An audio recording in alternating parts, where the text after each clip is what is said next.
आपण ते इमोशन्स, आपला तो अँगर योग्य ठिकाणी आपण काढतोय का, venting out is a concept, vent out होत आहे का योग्य प्रकारे.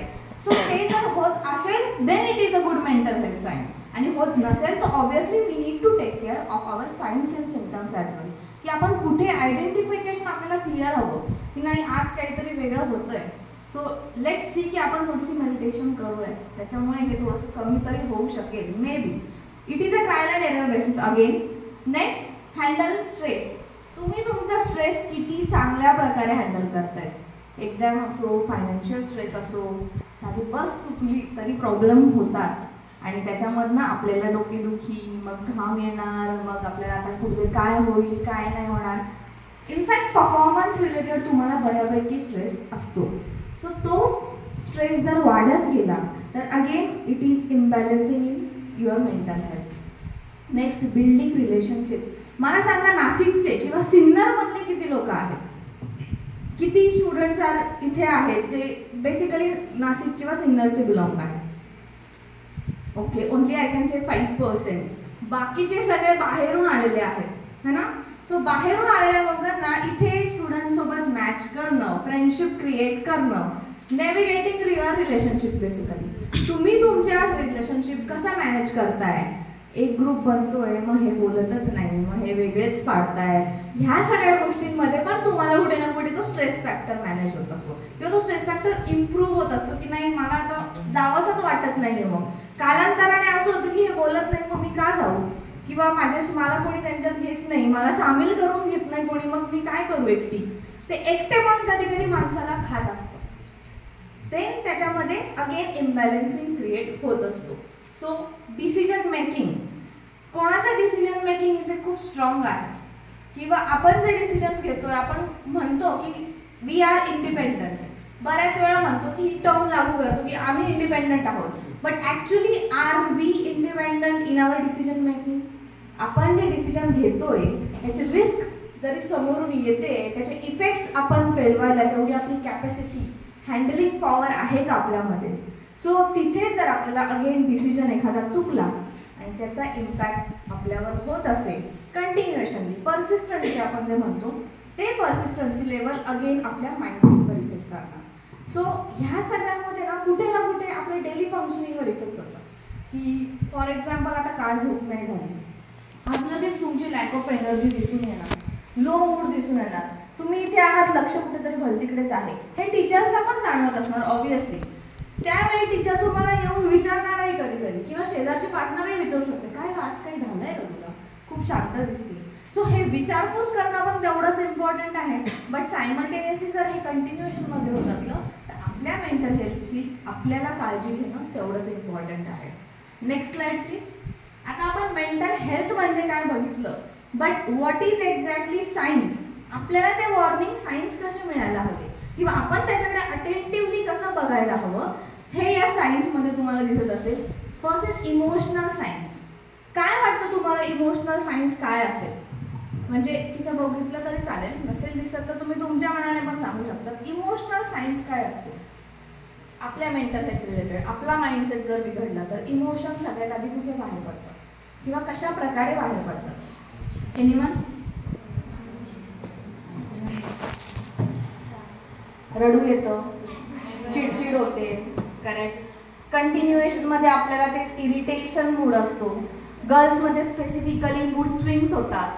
Not even in girls, in boys as well. But sometimes if you are very much aware about menstrual cycles, before that you will have to observe की नाही मला ह्या सगळ्या गोष्टी होत आहेत. एक्सेसिव्ह स्वेटिंग, ह्या सगळ्या गोष्टी इमोशनल सायन्समध्ये सुद्धा येतात. And again the point is त्याच्यामध्ये तुम्हाला काळजी, सततची चिंता, काय होईल, कसं होईल, हे केलं तर काय होणार, ते केलं तर काय होणार, ह्या सगळ्या गोष्टींचं पण कुठे ना कुठे बर्डन येत असतं.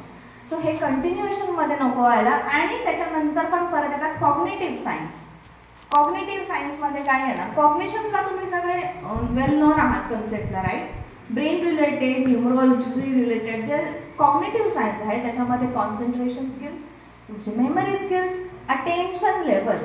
तुम्ही बघा teachers are very much aware की तुम्ही जर समजा एका ठिकाणी बसलेले आहात, आता सुद्धा बऱ्याच लोकांचं लक्ष कुठेतरी भलतीकडेच असणार, किंवा आपण म्हणतो फॅन्टसी ओरिएंटेड वर्ल्ड.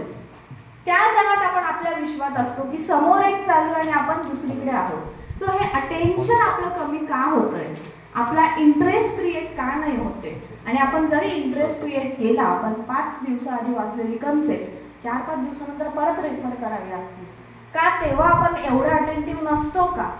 हा क्वेश्चन कधी तुम्ही स्वतःला विचारलाय का की का मला असं परत रीड करावं लागतंय, का रट्टामार प्रोसेस होतीये.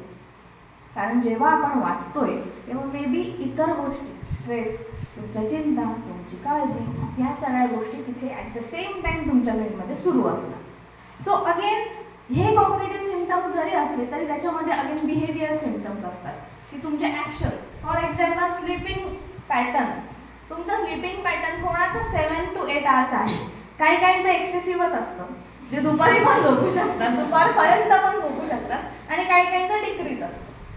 तुम्ही ऑब्झर्व केलं, स्वतःचं ऑब्झर्वेशन स्वतःने करा. मी बोलताना पण आपण कधी कधी रात्री झोपतो, फोन समोर असतो, कधी नाकावर पडतो, कधी तोंडावर पडतो, किंवा फोन सुरूच असतो, स्क्रीन टाईम सुरूच असतो आणि आपण झोपलेला असतो. सो बेसिकली सगळ्यात मेन रेझिंग लेवल जे आता आहे इन न्यू जनरेशन, ती इंटरनेट ॲडिक्शन किंवा फोन ॲडिक्शन रिलेटेड आहे. की आपण फोन बघता बघता आपल्या डेली फंक्शनिंगवर किती इफेक्ट होतो. देन कम्स ॲपिटाईट, तुमची जेवणाची हंगर लॉस. एखादी गोष्ट आवडतही असते पण मग इच्छा सोडून जाते, आणि त्याच्यावर पण जर इम्पॅक्ट होत असेल, किंवा तुमचं स्लीप, हंगर, हे मेन जे चक्र आहे, तुमची सायकल बिघडली की तुमच्या मेंटल हेल्थवर इफेक्ट हळूहळू व्हायला लागणार. तो हळूहळू होणार, ग्रास्पिंग असं पटकन नाही होत कुठल्याही गोष्टीचं, ते हळूहळू होणार. पण त्याच्यासाठी तुम्ही अवेअर असणं गरजेचं आहे की 2-3 दिवस झाले मी व्यवस्थित झोपत नाहीये, आणि त्याचा इम्पॅक्ट कुठे ना कुठे होतोय हे तुम्ही स्वतः जाणून घ्यायला पाहिजे की कुठे इफेक्ट होतोय, आपलं लक्ष कुठे लागत नाहीये किंवा लागतंय. Then engaging in risky behaviour and substance use, specifically youth generation again, जिथे आपण खूप लवकर स्मोकिंग, ड्रिंकिंग, अल्कोहोल या सगळ्या गोष्टींच्या आहारी जातोय. सो का आहारी जातोय, तिथे मजा टाइमपास म्हणून नसतं, but at the same time तुम्हाला जे स्ट्रेस लेवल आहे कुठे ना कुठे ते रिलीफिंग फॅक्टर मिळतं. का आपण प्रोडक्टिव्ह वर्क नाही करू शकत त्यातनं, आपण वेगळ्या स्ट्रॅटेजीज अप्लाय नाही करू शकत त्यातनं. Why we are getting too much addicted into the substances. आपण लवकर आहारी जातो, पटकन त्या गोष्टींच्या मागे जातो. ह्याच्यामध्ये ऑब्व्हियसली सराउंडिंग पण मॅटर करतं. तुमचा सोशल नेटवर्क म्हणजे तुमचे पियर्स ग्रुप्स, तुमचे सोबतचे मित्र मैत्रिणी याला सपोर्ट करतायत की त्याला सपोर्ट नाही करत आहे, की ते स्वतःचं बघून साईडला जात आहेत. त्यांना जर कळलं, इंडिव्हिज्युअल पर्सनला जर कळलं की आता मी याच्यामध्ये नाही इन्व्हॉल्व होऊ शकत, मला पटत नाहीये, माझ्या घरच्यांना हे आवडणार नाही, तो स्पेसिफिक पर्सन मागे होऊन जातो. बट व्हॉट इफ आपण त्याच्यात गुंतत चाललोय का, हे स्वतःला विचारणं त्या मोमेंटला इम्पॉर्टंट असतं की मी याच्यामध्ये अडकत चाललोय का. मग माझं दुर्लक्ष होतं तर कुठे आहे, जे दुर्लक्ष तुमच्या स्टडीजमध्ये, तुमच्या डेली लाईफमध्ये होतंय ते तिथे लक्षात येणं खूप जास्त इम्पॉर्टंट आहे. Next point has come physical signs, excessive headache, तुमचं फॅटिग लॉस, त्याच्यानंतर पर्सनल हायजीन. कोणी कोणी याच्यामध्ये OCD ऐकलं, obsessive compulsive disorder. Okay, so OCD is a disorder जिथे काही लोक कंटिन्युएशनमध्ये दिवसभरातनं 10 ते 15 वेळा हँडवॉश, बाथला त्यांना जास्त वेळ लागणं, किंवा कंटिन्युअस चेकिंग ऑफ लॉक्स, गॅसचं बटन बंद आहे की सुरू आहे, ह्या सगळ्या गोष्टींचं ते कंटिन्युएशनमध्ये ते ऑब्सेशन असताना ते कंपल्सरी करावं लागतं. सो लेमन लँग्वेजमध्ये ते ऑब्सेशन, ती डिझायर अचीव्ह करायची इच्छा असते त्यांना. ॲट द सेम टाइम तुम्ही कधी सिग्नलवरती कुठे पण काही बेगर्स बघितले फॉर एक्झाम्पल, काही लोक उन्हाळ्यातही रेनकोट घालणारे आहेत, काही लोक पावसाळ्यातही एक्सेसिव्ह तुम्ही जॅकेट घालणार किंवा मग उघडेच असणार. So it comes under the OCD as well, किंवा it comes under the schizophrenia as well. ही लेवल पार झालेली आहे, म्हणजे ती बॉर्डर लाईन त्यांनी मॉडरेटच्या पुढे गेलेली आहे, सिव्हिअर लेवलकडे जातात ते. सो काही लोक काय असतात ज्यांना अगेन हेल्दी राहायचं पण असतं, ते एक्सेसिव्ह राहतात, फिजिकली हायजीन मेंटेन करायचं असतं ते एक्सेसिव्ह करतात, आणि काही लोक करतच नाही. पण हेच सिम्पटम्स जर कंटिन्युएशनमध्ये होत आहेत, for example thrice in a week, किंवा तुम्हाला जाणवतं आहे तर मंथली 2 महिन्यापासून हे सगळं सुरू आहे, तुमच्या पार्टनरचा पण ऑब्झर्वेशन तुम्ही करणं तेवढंच गरजेचं आहे. कारण दिवसभरात बऱ्याच वेळा टाईम तुम्ही त्यांच्यासोबत स्पेंड करतात. सो तुम्ही तुमच्या पार्टनरचं ऑब्झर्वेशन करून की हे सगळं होतंय, हिला आपण हिला अलर्ट करायला पाहिजे. की तुला असं का होतंय आणि त्यामागचं रिझन माहीत असायला पाहिजे. आणि जर तिला माहीत नसेल then we need to take care की काहीतरी हे सिरियस होत चाललंय. So these are the signs. आणि अगेन ते सिरियस झाल्यानंतर सिव्हिअरिटीकडे जातात. मी जसं म्हणले सुसाइडल अटेम्प्ट्स, सुसाइडल रिस्क खूप वाढले आहेत. Young generation is also having suicidal attempts. त्यांना आयडियाज पण क्रिएट होतात. ॲट द सेम टाइम त्याच्यानंतर difficulty in performing daily task, lost in thoughts and self harm nature, bread usage किंवा पिस्तूल usage, at the same time मग हाईटवरनं jump करणं, हे सगळे सुसाइडल रिस्क ह्या 4 फॅक्टर्समध्ये सिव्हिअरिटीकडे गेल्यानंतर वाढत आहे. म्हणजे आपण ठरवायचं की आपण प्रोसेसमध्ये सिव्हिअरिटीकडे जायचं आहे की आपण बॉर्डरच्या अलीकडे राहायचं, हे आपल्या हातात आहे. आणि ते जाणून घेण्यासाठी आपण आता सायन्स अँड सिम्पटम्स बघितले. Next we will move forward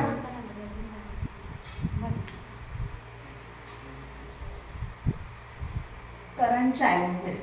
may be तुम्हालाही यातले काही चॅलेंजेस फेस करावे लागलेले असतील, कारण की आता आपण सायन्स बघितलं, बट हे सायन्स कुठून येत आहेत, का तुम्ही एवढा प्रॉब्लेम फेस करताय? ह्याच्या मागचं रिझन आहे की तुमचा academic adjustment. First of all आता तुम्ही फर्स्ट इयरला आहात किंवा मे बी सेकंड इयरला असतील, बट 11-12ची तुमची टीचिंग स्टाईल, टीचर्सने जे तुम्हाला शिकवलं तुमचं टीचिंग स्टाईल आता बदलली असेल किंवा तुमची ॲडॉप्टिंग लेवल कुठल्याही गोष्टीला, कुठल्याही कन्सेप्टला ग्रास्प करायची लेवल आता चेंज झाली आहे. असं नाही आहे की तेच टीचर्स तुम्हाला शिकवत आहेत आणि तीच अकॅडमिक लेवल तुमची आत्ता सुरू आहे. कुठेतरी एक अपग्रेडेशन आलेलं आहे. सो आपण त्या अपग्रेडेशनला योग्य प्रकारे हँडल करतोय का, किंवा ते कन्सेप्ट आपल्याला योग्य प्रकारे क्लिअर होत आहेत का? आणि ते जर नसतील होत तर अगेन तिथे चॅलेंजिंग फॅक्टर वाढतो. ही कन्सेप्ट अवघड जाते, 2 वेळा विचारतो, 3 वेळा विचारतो टीचर्सला, पण तरी पण अवघड का वाटते? कारण कुठे ना कुठे आपल्याकडनं ह्या सगळ्या चॅलेंजिंग टास्कमध्ये आपण स्वतःला विसरतोय किंवा स्वतःची काळजी घेणं विसरतोय. So that's why attentive concentration level असणं पण तेवढंच इम्पॉर्टंट आहे. त्यानंतर आपल्याला वाटतं आपले डेडलाईन्स, तुमचे प्रॅक्टिकल्स असतील. बऱ्याच वेळा मी पण कॉलेजमध्ये होते, तुम्ही पण कॉलेजमध्ये आहात. आपल्याला जाग कधी येते जेव्हा नेक्स्ट वीक किंवा 3 दिवसानंतर आपलं सबमिशन आहे, प्रॅक्टिकल आहे, आणि देन मला थोडंसं मला लिहू दे, कॉपी करू दे, थोडंसं ह्या गोष्टी होतात. It is very obvious. पण ह्या गोष्टी होऊ नये यासाठी आपला टाइम मॅनेजमेंट होतोय का? तो टाइम मित्रांमध्ये टाइमपास करण्यात वेस्ट होतोय? Timepass is another concept, but again चांगल्या ठिकाणी प्रोडक्टिव्हली आपण तो टाइम इन्व्हेस्ट करतो आहे का? So that is main important in time management level. तुमचा टाइम मॅनेज झाला तर ऑब्व्हियसली तुमचे प्रोजेक्ट डेडलाईन्स मॅनेज होणार. प्रोजेक्ट डेडलाईन्स मॅनेज झालं तर ऑब्व्हियसली तुमचा स्ट्रेस लेवलवर इफेक्ट होणार नाही. So it is again a cycle. We have to break a chain जी म्हणतो आपण. चेन ब्रेकर जर झाला तर ऑब्व्हियसली तुमच्या सगळ्या पॅटर्न्समध्ये तुम्हाला चेंजेस दिसून येतील. Next social and emotional adjustment. So social आणि इमोशनल ॲडजस्टमेंटमध्ये आता आपण म्हणतो होमसिकनेस. सरांनी पण मगाशी आपल्याला मेन्शन केलं, बऱ्याच लोकांना होमसिकनेस आता जाणवत असेल. आपण आधी ऐकलं असेल मोठ्यांकडनं, आई वडिलांकडनं, की तुला बाहेर गेल्यानंतर घरच्या जेवणाची चव कळेल. आता किती लोकांना वाटतं घरीचं जेवण पाहिजे, साधं वरण भात मिळालं तर चालेल पण घरचं जेवण पाहिजे. आता जाणत असेल आपल्याला homesick last bencher. Yes, correct. आता वाटतं की हॉस्टेलचं जेवण नको, मला घरची चव पाहिजे. अगेन याच्यामध्ये आपल्याला कुठे ना कुठे वाटतंय की मॉरल सपोर्ट किंवा ते जे फिजिकल सॅटिस्फॅक्शन आपल्याला घरी होतं, ते जे राहण्याचे आपली लिव्हिंग स्टाईल, आपली जी डेली लाईफ स्किल सगळे बदलले आहेत, ते इकडे येऊन थोडेसे मॉडिफाय करावे लागत आहे, थोडेसे ॲडजस्टमेंट करावे लागत आहेत कुठे ना कुठे. सो ह्या ॲडजस्टमेंटमध्ये पण तुम्हाला चॅलेंजिंग वाटत असेल की आता कसं करायचं, किंवा मग कोणाचं तरी सजेशन घेणार, आईवडिलांशी फोनवर बोलणार, टीचर्सला कॉन्टॅक्ट करणार की सर असं असं होतं मग काय करायला पाहिजे. सो हे सगळे चॅलेंजिंग फॅक्टर्स तुम्हाला मॅनेज करावे लागतात ह्या फेजमध्ये स्पेसिफिकली. त्यानंतर आहे स्ट्रेस, अकॅडमिक परफॉर्मन्स तुमचा. देन अगेन तुमचा अकॅडमिक परफॉर्मन्स बघायला गेलं तर आत्ता आपण फर्स्ट इयरला आहोत. वाढती कॉम्पिटिशन, कोणाकोणाला आता कॉम्पिटिशनमध्ये जे रनिंग रेस आहे त्याच्यामध्ये पुढे राहायचंय. आणि अगेन काही लोक जे मागे राहत आहेत त्यांना प्रॉब्लेम येतोय की मला पण ह्या सगळ्यांसोबत चालायचंय. आपण म्हणतो की हे सेल्फ डिस्कवरी पण असतं एक प्रकारचं, की टीचर्सला पण असं वाटतं नाही ही छान ना, म्हणजे ही प्रॉपर प्रॅक्टिकल्स करते, बरोबर अभ्यास करते आणि त्या अभ्यासातनं तिला चांगले मार्क्स मिळतात. आणि काही लोक असतात ते तिथे मॅच करायचा प्रयत्न करत असतात. ते मॅचिंग होतंय का? अगेन याच्यामध्ये पार्ट येतो की कोण आपल्याला क्लासमधून सपोर्ट करतंय, जो मॉरल सपोर्ट आपल्याला कोण करतंय, आपले फ्रेंड्स आहेत का असे की ते वेळोवेळी हात काढून घेतात. आपण हा विचार नाही करत की त्या इंडिव्हिज्युअल पर्सनवर काय त्रास होत असेल. कधी आपण हे विचार करायला पाहिजे की फॉर एक्झाम्पल एखादीला आपण वेगळं पाडतो किंवा एखाद्या बॉयजला आपण वेगळं करतो, पण त्या वेगळं करण्यामागे त्या इंडिव्हिज्युअल पर्सनचा माइंडसेट जपला जातोय की नाही. उद्या मे बी आपण असू तिथे, आपले बहीण भाऊ असतील तिथे, बट ह्या वेळेस तो जर माणूस वेगळा पाडला जातोय तर आपल्यापैकी किती जण ऍक्च्युली जाऊन त्याचा हात धरतायत, हँड होल्डिंग, की मी तुला सपोर्ट करेल, मी तुला हेल्प करतो, तो आपल्या डेडलाईन्स फॉलो होणं गरजेचं आहे. इव्हन कशातही असो, अभ्यासात असो, तुमच्या रुटीन्समध्ये असो, कशातही. सो हे सगळं होणं पण तेवढं इम्पॉर्टंट आहे. आणि याच्यामध्ये अगेन त्या इंडिव्हिज्युअल पर्सनला किती चॅलेंजिंग वाटत असेल या सगळ्या गोष्टी. एक तर घरापासून दूर, त्यात जेवणाचं प्रॉब्लेमॅटिक किंवा अभ्यासाचा स्ट्रेस लोड असेल, या सगळ्यामध्ये एक माणूस पण आपण जगतोय, ह्युमॅनिटी आपल्यातली हरवत चालली आहे का, हे आपण स्वतःला विचारलं पाहिजे. हे सगळं चॅलेंजिंग वाटतंय आपल्याला. अगर याच्यामध्ये येतात फायनान्शियल वरीज. जरी तुम्ही इथे राहताय, कुठे ना कुठे पॉईंट असतो की आई वडिलांना खूप जास्त कष्ट करून आपल्याला इथे पाठवलेलं आहे. सो त्यांच्या लेवलला म्हणजे त्यांना पण ते सॅटिस्फॅक्शन मिळालं पाहिजे की actually our child is studying, actually our child is having his or her own wisdom, आणि ते क्रिएट करायचा प्रयत्न करत आहे. ती एक स्ट्रेस किंवा तो एक सततचा विचार आपल्याला सतावत असतो करंट लाईफमध्ये. त्यानंतर नेक्स्ट फॅक्टर येतो अगेन तुमचा पिअर प्रेशर. कॉम्पिटिशन वाढल्यामुळे पिअर प्रेशर किती वाढलेलं आहे की मला मॅच करायचंय, माझ्याकडनं हे होत नाहीये, मला इथे सगळ्यांमध्ये मिक्स व्हायचं आहे. ते मिक्स होण्यासाठी तुम्ही बघायला गेला तर language barrier is one of the major option. म्हणजे आता सध्या लँग्वेज बॅरियर, आपण म्हणतो गाव बदलली की भाषा बदलते, वेश बदलली की टोन ऑफ स्पीकिंग, रूढी, परंपरा, कल्चर बदलतं पूर्ण. सो हा जो कल्चर डिफरन्स आहे तो आपण जाणवू द्यायचा समोरच्याला की त्याला इन्क्लुझिव्ह नेचर बिल्ड करून एकत्रितपणे घ्यायचं. हे आपल्या हातात आहे की त्याला लेबलाइज करायचं, हा असाच बोलतो, याला काही कळतच नाही, याचं गावठीच आहे हा. हे जे लेबलायझेशन होतं ना, ते लेबलायझेशनमुळे त्या इंडिव्हिज्युअल पर्सनला खूप जास्त त्रास होत असतो. He will suffer mentally in that cases. So आपल्याला ते सगळं कमी करणं गरजेचं आहे. त्यानंतर आपण आत्ता वळूयात, पण ते वळण्याआधी मला असं वाटतंय कोणाला झोप येते, कोणी ऐकतंय. सो आपण एक क्विक एक्सरसाइज करणार. ती क्विक एक्सरसाइज असेल, first of all seat straight. Great. आपल्याला आपला राईट हँड रेज करायचा आहे on a shoulder level. Okay. Draw a circle in air. Left hand with a square. How many of you can do this? Let's say. आणि ज्यांना येत आहे त्यांनी इथे येऊन चालेल, म्हणजे तिकडे पण केलं तरी चालेल, पण just try. Right hand with a circle, left hand with a square. मला पण अजून थोडं जमतंय. I am on your same level, same पेजवर आहोत सगळे, पण ट्राय करा. How many of you can do? एक तर प्रत्येकाला सर्कल येईल किंवा प्रत्येकाला स्क्वेअर.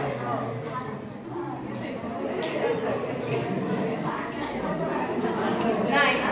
येत आहे कोणाला? बॉईज मध्ये तुम्ही सगळ्या बॉईजला सेपरेट केले असं वाटलं मला. एकदम बिचारे मागे मागे बसले.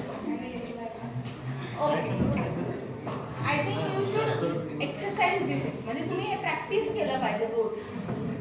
सर पण करताय होत आहे कोणाचं मागे नाही होत. सो हे काय आहे, मल्टीटास्किंग. तुम्ही जर वेल मच अवेअर असाल, आपला लेफ्ट हँड राईट ब्रेनशी रिलेटेड असतो आणि आपला राईट हँड लेफ्ट ब्रेनशी रिलेटेड असतो. सो आपले दोन्ही ब्रेन सायमल्टेनियसली वर्किंग होणं आणि मग त्याच्यातनं आपण मल्टीटास्क करू शकतो, हे याच्या मागची कन्सेप्ट होती. व्हॉट इफ आपण एकाच हाताने झाडू मारतोय किंवा एकाच हाताने सगळं करतोय, तर आपला लेफ्ट ब्रेनच इम्प्रूव्ह होणार का? हा क्वेश्चन पण तुमच्या मनात यायला पाहिजे. सायमल्टेनियसली तुम्हाला स्ट्रेस लेवल कुठे ना कुठे वाटतेय, आपल्याला स्वतःला डिस्ट्रॅक्ट करायचं कुठल्या तरी सिच्युएशन म्हणून, तर त्या सिच्युएशनला तुम्ही अशा काही एक्सरसाइज केल्या पाहिजे ज्या रिलीफिंग असतील, रिफ्रेशिंग असतील. या दोन्हीचा एक मल्टिपल यूज तुम्हाला स्वतःसाठी जाणवू शकेल. ओके. नेक्स्ट आपण, तुम्ही सगळ्यांनी आय गेस समर्थ रामदास स्वामींचा एक श्लोक ऐकला असेल, मनाचे श्लोक त्यांनी स्वतः लिहिले. त्याच्यामध्ये असा होता क्वेश्चन की कोण या जगात सुखी आहे? जगा सर्व सुखी असा कोण आहे? विचारे मना तुझी शोधून पाहे. ओके. की याच्यामध्ये स्वतःलाच क्वेश्चन आहे, तुम्ही स्वतःला विचारलाय का कोणी आहे का ज्या जगात सुखी? नाहीतर लोक त्या आनंद अंबानीचं नाव घेतली, एवढं मोठं लग्न केलं, फार सुखी लोक आहेत ते, एवढ्या गाड्या आहेत. बट कुठे ना कुठे प्रत्येकाला काही ना काही लेवलवर स्ट्रेस किंवा काही ना काही लेवलवर दुःख आलेलं आहे. आणि त्या दुःखाशी आपण कसं डील करायचं, हाऊ टू कीप बॅलन्स. तुमचा मेंटल बॅलन्स कसा असला पाहिजे बेसिकली. तुम्ही प्रत्येक ठिकाणी not only positive, not only negative, पण एक बॅलन्स रॅशनल थिंकिंग तुमची ठेवली पाहिजे. रॅशनल थिंकिंग म्हणजे काय, कोणी अवेअर आहे? रॅशनल थिंकिंग रियालिटी बेस्ड, जे आत्ता आपल्या समोर घडतंय, जे होऊन गेलेलं आहे ते झालेलं आहे, आपण ते लेट गो करायला शिकायला पाहिजे. आणि आत्ता रियालिटीमध्ये काय होतंय याच्यात असाही पॉईंट नाही फ्युचर वरीजचं टेन्शन घ्यायचं. आपण रियालिटी बेस्ड जगायला पाहिजे, रॅशनल थिंकिंग ठेवायला पाहिजे. प्रत्येक गोष्टीमध्ये एक न्यूट्रल ओपिनियन असलं पाहिजे. Every time it is not necessary to see negative things. आपण काय करतो, माझ्याच बाबतीत असं काय झालं, माझंच नशीब फुटकं, माझ्याच वेळेस वायवाला असं झालं, आता मी म्हणायला पाहिजे माझ्याच वेळेस लाईट गेली, असं होतं का? सो आपण अशा गोष्टीमध्ये हाऊ टू मॅनेज, आपल्यामध्ये ते मॅनेजमेंट स्किल्स ते जर आले तर ऑब्व्हियसली आपल्याला स्ट्रेस लेवल फार कमी प्रमाणात जाणार सगळ्याच गोष्टींचा. असं स्पेसिफिक नाही की स्टडीजचाच तुम्हाला स्ट्रेस असेल, इतर गोष्टींचाही असेल, रिलेशनशिप्समध्ये प्रॉब्लेम्स असतील, तुमच्या स्वतःच्या पर्सनल हायजीनमध्ये किंवा फिजिकल हेल्थ इश्यूज असतील. तुम्ही बघायला गेलं कॅन्सर पेशंट्सला आत्ता सुद्धा मेंटल हेल्थ रिलेटेड खूप काही गोष्टींना गायडन्स काउन्सिलिंग केलं जातं. सो ह्या सिच्युएशनमध्ये त्यांना बाहेर काढू शकतो तो आपण यूथ का बाहेर येऊ शकत नाही. आपण या सगळ्या गोष्टींमध्ये स्वतःला टॅकल करणं इम्पॉर्टंट आहे. तसं स्वतःला टॅकल का आणि कसं करायचं आपण सगळं बघितलं. तुम्ही म्हणाल मॅडमने येऊन सांगितलं सायन्स अँड सिम्पटम्स काय आहेत, प्रॉब्लेम्स काय आहेत, पण आता करायचं काय? मॅडम तुम्ही फक्त सांगून जात आहेत, पण ऍक्च्युली हाऊ टू टेक्निक्स किंवा ते डील्स कशा करायचे, आपल्या स्ट्रॅटेजी आपण मेंटेन कशा करायच्या, आपल्या स्वतःची लाईफस्टाईल, हे या गोष्टींमधलं मुळांमध्ये आपल्याला ते आता शिकायचं आहे. मी आता तुमच्यासाठी काही ऍक्टिव्हिटीज कंडक्ट करेल, पण त्या ऍक्टिव्हिटीज म्हणजे मी एक्सपेक्ट करेल की तुम्ही त्याच्यामध्ये 100% अटेंटिव्ह असाल. अंटिल अनलेस तुमचा अटेंटिव्हनेस असेल त्याशिवाय तुम्हाला ते बेनिफिट लक्षात येणार नाही. आणि आता लक्षात घ्यायला तर पुढे इम्पॅक्ट तुमच्या सिव्हिअरिटी सिम्पटम्सकडे नको जायला, त्यासाठी आपण ऍक्टिव्हिटीज करणार. ओके, सगळ्यात पहिले sit straight, close your eyes. मी तुम्हाला 4 अंकात डीप ब्रीदिंग करायला लावेल. 4 अंकात श्वास घ्यायचा आहे, 6 अंकात श्वास सोडायचा. 1 to 4 मध्ये you have to take deep breathing आणि 1 to 6 मध्ये you have to breathe out. Okay, first of all take a deep breathing and quickly breathe out. Breathe in and breathe out. I'm going to give counts. Start 1, 2, 3, 4. Stop. 1, breathe out. 2, 3, 4, 5, 6. Again breathe in. 1, 2, 3, 4. Breathe out. 1, 2, 3, 4, 5, 6. Again breathe in. 1, 2, 3, 4. Breathe out. 1, 2, 3, 4, 5, 6. You can slowly open your eyes. Great. काय feeling वाटते आता किंवा काय होतंय? I can understand गरम खूप होत आहे, पण स्टील होतं काय? माइंडसेट तुमचा कसा आहे ह्यामध्ये एक गोष्ट काय झाली, कोणी कोणी तुम्ही स्वतः सांगू शकाल का तुमचा रिस्पॉन्स, तुम्हाला काय एक्सपिरियन्स झालं? Anyone of you can tell me काय वाटतंय? Last bench of girls, I am also looking at you. काही एक्सपिरियन्स तुम्हाला वाटतोय स्वतःचा? ओके, आता हे तुम्ही इथे सगळ्यांसोबत केलं, but Wien you sit in a nature किंवा तुम्ही स्वतःच्या रूममध्ये जरी असाल, अभ्यासाच्या पूर्वी आणि अभ्यासानंतर हे 3 ते 4 वेळा तरी डीप ब्रीदिंग करून बघा. व्हॉट यू फील की जे आपण वाचतोय ते वाचणं आता संपलेलं आहे. Next we are moving to next chapter. Again जे काही स्ट्रेस लेवल किंवा तुम्ही दिवसभराचे जे बर्डन्स घेऊन चाललेले असतात त्याच्यासाठी कुठे ना कुठे सेल्फ सुदिंग ऍक्टिव्हिटी होते. की आपले ब्रेन, आपलं ब्रीदिंग, कधीतरी आपण असं ब्रीदिंगला लक्ष देतो का? आपल्या श्वास येतोय जातोय एवढंच चालू आहे, ते कधी देतो? कधी एक्झॅक्टली ब्रीदिंगला लक्ष कधी जातं? When the time came of someone की someone is actually in the line of death, तेव्हा ब्रीदिंगकडे फोकस होतो सगळ्यांचं. बट आता ब्रीदिंगकडे कोण लक्ष देतंय? अटेंटिव्हली फोकस कोण करतंय? No one is actually.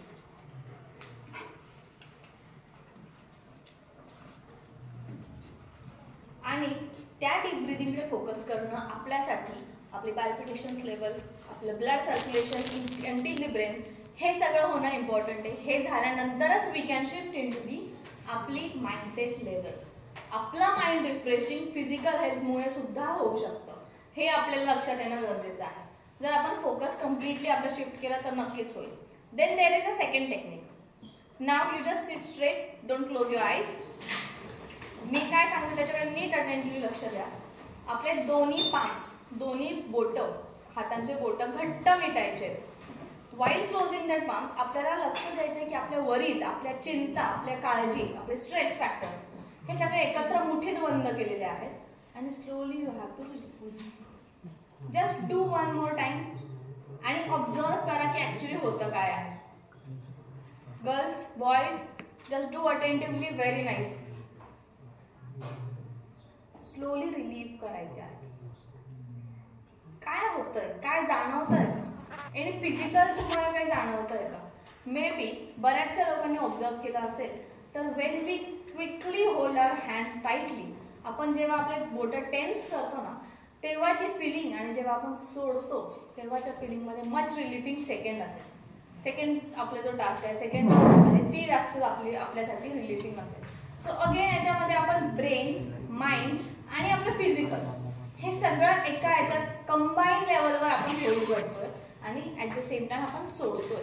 So ही जी लेटिंग गो जी आपली सवय आहे किंवा अँगर आला किंवा खूप जास्त चिडचिड होतीये, एक 5 मिनिटसाठी ऍक्टिव्हिटी करून बघा. You will have a better understanding of yours hangers.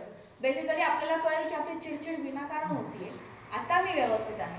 दोन्ही गोष्टीतला डिफरन्स, दोन सिच्युएशन्स मधला डिफरन्स तुम्हाला बऱ्या अर्थाने कळायला लागेल. आणि नेक्स्ट इज त्याच्यानंतर बघायला गेलं तर माइंडफुलनेसमध्ये तुम्ही डीप ब्रीथिंग कराल किंवा ही जी एक्सरसाइज सांगते ती कराल, ऑर एल्स तुमची नॅचरल ॲक्टिव्हिटी, काही पण नॅचरल ॲक्टिव्हिटी. किंवा फॉर एक्झाम्पल आपल्या आसपास किती हिरवळ आहे, हिरवळाचा आता दुसरा घेऊन नाहीये, हिरवळ इन द सेन्स ग्रीनरी आणि जी आपली ऍक्च्युली आपल्या पृथ्वीवर आहे, आपल्या earth related how much nature is there. आपण कधीतरी अटेंटिव्हली बघतो का या नॅचरल गोष्टींकडे? लाजाळूचं झाड सगळ्यांनी बघितलंय. Have you touch that plant? Touch केल्यानंतर आपोआप पानं मिटले जातात. ती एक एक मुवमेंट नॅचरल असते, ती आपण कधी ऑब्झर्व केलेली आहे का? आणि जरी ऑब्झर्व केली असेल तरी आता आपल्या डेली टास्कमधून आपण किती वेळ नेचरमध्ये घालवतो किंवा किती वेळ आपण ह्या छोट्या छोट्या गोष्टींकडे लक्ष देतो? का लक्ष द्यायचं याचं रिझन सांगते. उगाचच लक्ष द्यायचं म्हणून फिरतच नाही बसायचं आपण, बट स्टील लक्ष द्यायचं मेन रिझन इज आपले डिस्ट्रॅक्शन होणं गरजेचं आहे.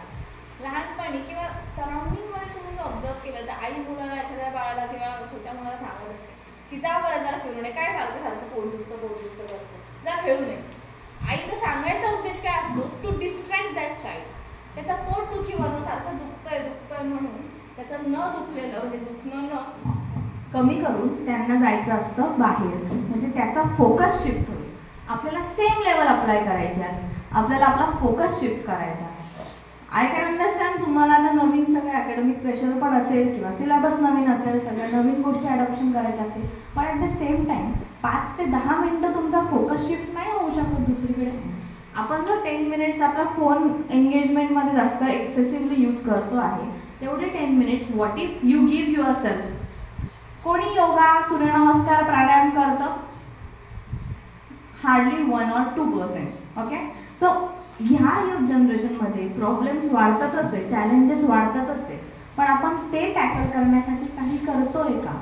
आपण नाही करत. बऱ्याचशा IT सेक्टर्समध्ये, डॉक्टर्स लेवलमध्ये, आता तुम्ही सगळे ग्रोनअप होऊन पुढे डॉक्टर्स होणार आहात obviously, but at the same time तुम्हाला त्यावेळी सुद्धा ही जी सिव्हिअरिटी लेवल मी जी एक्सप्लेन केली मगाशी, त्या सिव्हिअरिटी लेवलकडे जायचं आहे की तुमचा माइंड लेवलला अर्ली आयडेंटिफाईड करायचं आहे. लहानपणी म्हणजे लहान बाळ जे असेल ते म्हणतात बघा की लहान बाळाचं फ्रॅक्चर लवकर रिपेअर होतं, पण मोठ्यांचं, वृद्धांचं किंवा अडल्ट एज पास केल्यानंतर ते फ्रॅक्चर रिकवर व्हायला वेळ लागतो. का वेळ लागतो? कारण की अर्ली आपण त्याच्यावर ट्रीटमेंट केलेली आहे. अर्ली आयडेंटिफाईड झालं तर आपण अर्ली त्याच्यावर डीलिंग करायला पाहिजे, आणि डीलिंग झालं तर मे बी सिव्हिअरिटीचे लक्षण आपल्याला कमी फेस करावे लागतील. Currently we have seen so many girls or boys are there, youth जनरेशनचे 25-24च्या पण पुढे नाही आहेत एज ग्रुपमध्ये, त्यांनी सुसाईड अटेम्प्ट केलेले आहेत.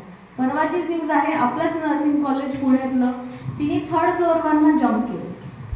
So Y that situation has come, का ती सिच्युएशन तिच्यावर आली? And the reason was very much म्हणजे क्लिअर होतं तिच्या स्टेटमेंटमध्ये. तिने जे नोट लिहिली होती त्याच्यात खूप क्लिअर होतं की तिला प्रेशर मॅनेज नाही झालं. बरं, प्रेशर टीचर्सकडनं नव्हतं, प्रेशर कॉलेजकडनं नव्हतं, द प्रेशर वॉज स्टडीज. तिला ते स्टडीज करताना तिला ते चॅलेंजिंग फॅक्टर्स वाटत होते, तिला ते हँडल करता नाही आले. That's why she attempted this kind of thing.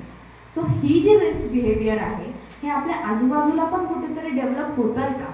की ते डेव्हलप पर्सोना असतो, तुम्ही माहिती आहे पर्सोना वर्ड, पर्सनॅलिटीचा लॅटिन वर्ड, म्हणजे पर्सनॅलिटी शब्द आला कुठून आहे? पर्सोना. पर्सोना इज पहिले तुमच्या चेहऱ्यावर मुखवटा. लॅटिन भाषेत जेव्हा जुन्या काही नाटकं व्हायचे तेव्हा त्या नाटकांमध्ये ते मास्क लावायचे, दॅट इज मास्क. बऱ्याच वेळी समोर एक आणि आतमध्ये मनात एक सुरू असतं. सो हे आपल्याला थोडं तरी आपल्या फ्रेंड्सचं किंवा आपल्या टीचर्समध्ये पण you can have that much support. तुमच्यामध्ये म्युच्युअल अंडरस्टँडिंग तेवढी पाहिजे की हिला काहीतरी होतंय, कोणीतरी जाऊन विचारतं का काय तुला हे होत होतं, आज बरं वाटतंय का? एवढे 2 शब्दही खूप पुरेसे असतात. आणि जर होत असेल तिला ते वाटला कम्फर्ट झोन तर माणूस शेअर करणार, अदरवाईज तो आताच खुंटत जाणार त्या विचारांमध्ये, आणि कुठे ना कुठे तुमच्या समोरच काहीतरी असे बिहेवियर तुम्हाला बघायला मिळतील. त्याच्यात त्या माणसाची खिल्ली उडवायची, मजाक उडवायची की आपण त्याला सपोर्ट करायचा. हे इंडिव्हिज्युअल आपल्या हातात आहे. आज तुम्ही तो individual person 3rd person may be असेल, पण उद्या कोणीही असू शकतं. प्रत्येकाच्या घरात आजकाल मानसिक आजाराची लक्षणं दिसायला लागलेली आहेत. आफ्टर कोविड तो इट हॅज रेज, म्हणजे कम्प्लिटली रेज झालेलं आहे सगळं. सो आपल्याला ह्या सगळ्या रिलेटेड मेंटल हेल्थ अवेअरनेस असणं खूप जास्त गरजेचं आहे. ह्या सगळ्यासाठी तुम्ही तुमचं रुटीन चेंज केलं पाहिजे. आय कॅन अंडरस्टँड यूथ आहात, तुम्हाला असं वाटेल की काय तेच तेच तेच तेच कॉलेज, घर त्याला असाइनमेंट्स, परत मग एक्झामचं प्रेशर, हे सगळं. पण मग ह्या सगळ्यामध्ये तुमचं रुटीन बिघडतंय का? तुमचं हेल्दी डाएट तुम्ही कन्झ्युम करतायत का? की फक्त फास्ट फूडच चालू आहे, टाइमपासच चालू आहे, कधी कधी मॅगीच खाऊन झोपणार? ह्या सगळ्यामध्ये तुम्ही फ्रूट्स इंटेक किती ठेवताय, वॉटर इंटेक किती ठेवता आहात, हे सगळं तुम्ही स्वतः लक्ष देणं गरजेचं आहे. फ्रूट्सने इफेक्ट काय होतो बॉडीवर? फिजिकली तर होतोच, पण मेंटली जो फ्रूटचा फ्रेशनेस आहे तो तुमच्या माइंडमध्ये फ्रेशनेस, तुमच्या चेहऱ्यावर टवटवीतपणा आणि फेशियल जेस्चर्स तुमचे बदलत जातात. तुमच्या वॉटर इंटेकमुळे तुम्हाला ती फ्रेशनेस, एनर्जी लेवल बूस्ट होत असते कुठे ना कुठे. तर या सगळ्यांमध्ये डेफिनेटली काही ना काही रिझन असतं. अगेन सबस्टन्स यूजला लिमिट करणं ही आपली कम्प्लिटली रिस्पॉन्सिबिलिटी आहे. फिजिकली ॲक्टिव्ह राहणं, राग आला की जा 20 मिनिट्स तरी जॉगिंग करा, 12 मिनिट्स 15 मिनिट्स तरी वॉकिंग करा. How you can give it into productive things. तुमचा राग योग्य प्रकारे बाहेर काढणं, जर्नल्स मेंटेन करणं. काही लोक बघा इंट्रोवर्ट असतात, काही एक्स्ट्रोवर्ट असतात. आता हे अगेन लेवलाइज झालं इंट्रोवर्ट एक्स्ट्रोवर्ट, बट काहींचा मुळात स्वभाव अबोल असतो. तर त्या अबोल स्वभावाला अबोलच ठेवायचं की त्याला मोकळं बोलतं करायचं, हे सुद्धा आपल्या हातात असतं. आणि अगेन एक्स्ट्रोवर्ट, काही लोकांना होतं की ही आली आता कान चावेल, पटकन इथून निघून जाऊ. ते अवॉइड करायचं की त्याच्यामध्ये तिच्यामध्ये आपण कुठे ना कुठे आपले प्लस पॉईंट्स किंवा त्या गोष्टीच्या मागचं तिचे बोलणं, तिच्या पॉझिटिव्ह गोष्टी काही आपण घेऊ शकतो, त्यांच्याकडनं काही शिकण्यासाठी.